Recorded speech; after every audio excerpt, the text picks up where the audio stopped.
আসসালামু আলাইকুম ভিউয়ার্স।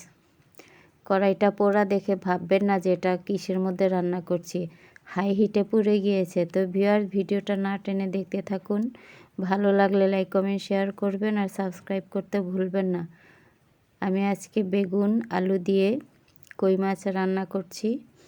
আপনাদের ভালো লাগবে, সবাই একই রকম রান্না করে না, তাই আমি অন্যভাবে রান্না করছি। আমি পেঁয়াজ রসুন তেলে দিয়ে কাঁচামরিচ সহ দিয়ে একটু ভাজা ভাজা হয়ে যাওয়ার পরে কেটে ধুয়ে রাখা, লম্বা করে কেটে ধুয়ে রাখা এই বেগুন আর আলুগুলো দিয়ে ভেজে নিচ্ছি। আলুগুলো চিকন করার উদ্দেশ্য একটাই, বেগুনটা আগে সেদ্ধ হয়ে যাবে, সেজন্য আলুটা যাতে সেদ্ধ হয়ে যায় সেই জন্য চিকন করে কেটে নেওয়া। তো সব সময় এটা করবেন, বেগুনের সাথে আলু দিলে কখনোই আলুর টুকরাটা বড় করবেন না। তো এই পর্যায়ে আমি আরেকটু সরষের তেল দিয়ে দিচ্ছি। বেগুন তেল টানে বেশি, সেজন্য তো আমি জালটা মিডিয়াম হাইয়ে রেখেছি, কারণ বেগুনটাতে একটু দাগ লাগবে, একটু পোড়া, একটু সামান্য না পুড়লে বেগুনটা খেতে ভালো লাগে না। তো এভাবে একদিন খেয়ে দেখবেন আপনারা। তো যখন এভাবে ভাজা ভাজা হয়ে যাবে, নেড়ে চেড়ে উল্টে পাল্টে দিব, পানিটা টানিয়ে নিব। সেই পর্যায়ে আমি দিয়ে দিব গুঁড়ো মশলা। তো সেই জন্য আমি এখানে দিয়ে দিচ্ছি খুবই ঝাল লাল মরিচের গুঁড়ো 1 চা চামচ, হলুদ গুঁড়ো আধা চা চামচ, আর হচ্ছে গিয়ে ধনে গুঁড়ো দিব 1 চা চামচ। তো ধনে গুঁড়োটা আমি ঘরে করে নিয়েছি।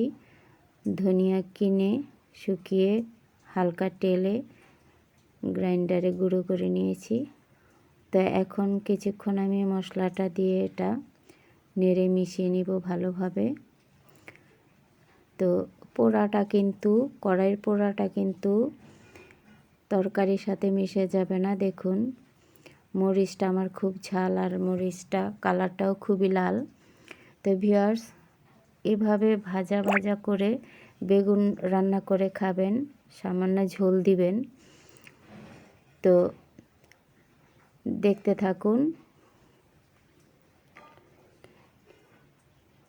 বেগুনটা যখন এই পর্যায়ে লাল লাল হয়ে আসবে, সেই পর্যায়ে আমি এখানে প্রয়োজন মতো ঝোল দিয়ে দিব। আমি লবণটা স্কিপ করে গেছি, আসলে কিভাবে স্কিপ হয়ে গেল বুঝলাম না। তো আমি নেড়ে নেড়ে ভেজে নিচ্ছি। তো এই পর্যায়ে এখানে ঝোল দিয়ে দিব পরিমাণ মতো। তো দেখে বুঝতে পারছেন কতটুকু দিয়েছি। আমি এটা টানিয়ে নিব, এটা ঝোল বেশি রাখবো না, বেগুনে ঝোল বেশি রাখলে ভালো লাগবে না। তো আপনারাও বেগুনে বেশি ঝোল দিয়ে খাবেন না, যতটুকু শুকনো পারা যায়, ভেজা ভেজা পারা যায় ততটুকুই রাখবেন। এটা আমি ঢেকে দিব। তো ঢেকে একবারই দিব, আর ঢাকনা ওঠানোর পরে আমি ভেজে রাখা কই মাছগুলো এখানে দিয়ে দিব। কই মাছগুলি আসলে দেশি কই মাছ না, তো যাই হোক, এগুলি বড় বড় কই মাছ, খুব ভালোভাবে ভেজে নিতে হয়, তাহলে খেতে ভালো লাগে। তো আমি কই মাছগুলো দিয়ে দিলাম, আর এগুলি একটু ডুবিয়ে ডুবিয়ে দিব, যাতে ঝোলটার সাথে মাছটা সেদ্ধ হয়ে যায়, কাঁচা না থাকে। ঝোলটা যখন একটু টেনে আসছে তখন দিয়ে দিয়েছি ধনে পাতা কুচি। এই ধনে পাতা কুচি দিয়ে কিছুক্ষণ রেখে তারপরে নামিয়ে ফেলবো। বাড়িতে অবশ্যই ট্রাই করবেন, আর ভালো থাকবেন ভিউয়ার্স। আল্লাহ হাফেজ।